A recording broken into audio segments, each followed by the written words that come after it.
do you think is overpaid? Prostitution. Here is why prostitution is overpaid. This is Pinoy Extreme. Let's do this! This is Pinoy Extreme. Unang-una, supply and demand. Napakadaling mag-produce ng isang prostitute.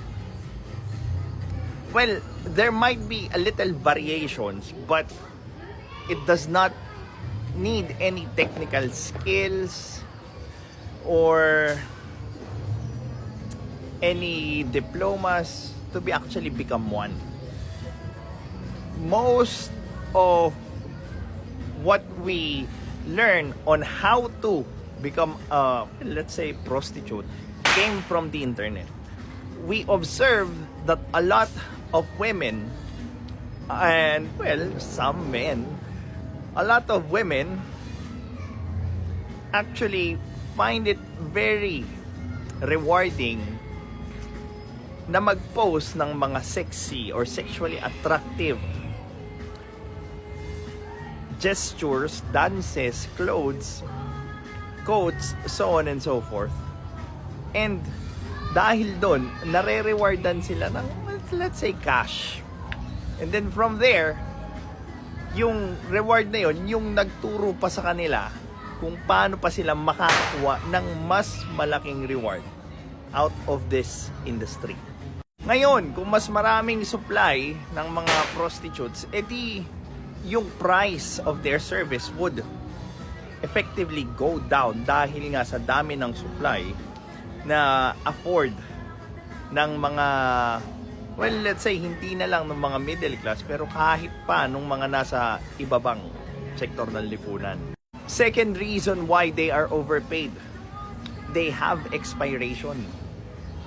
They will peak at around maybe early 20s, even into early 30s. But beauty, after niya mag-peak, will actually decline.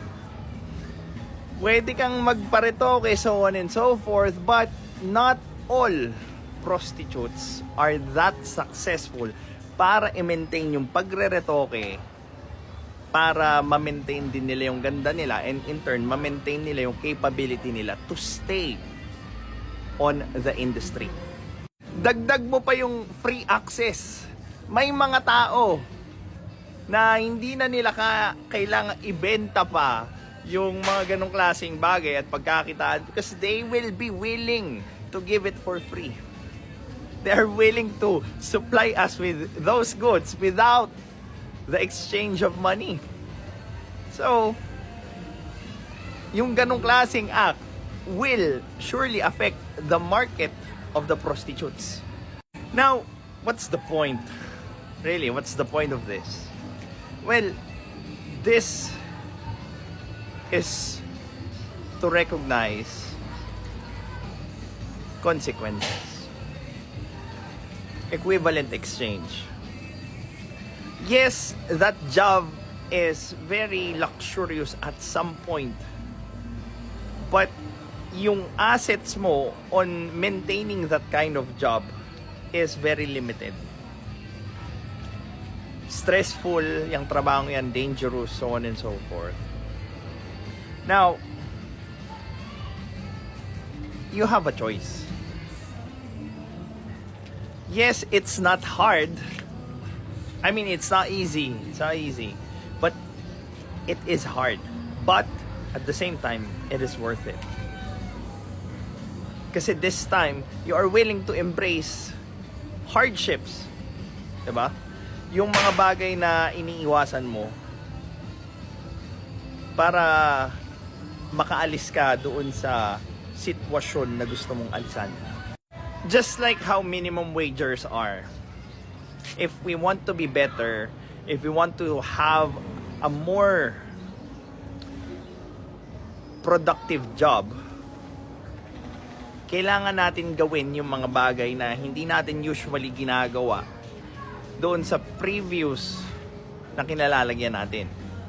Meaning, yung pagiging minimum wager or yung pagiging prostitute, so on and so forth. Because again, we could be more than those jobs. Yes, they are being used to survive, no doubt about it. But it does not mean you should stay there forever.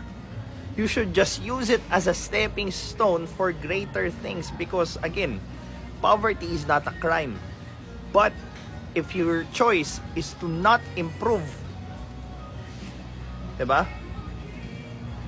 If your choice is to not change anything, and if your choice is to blame other people, other groups, other circumstances, aside from yourself, from the result of your own choices, then what do you think we could still do better?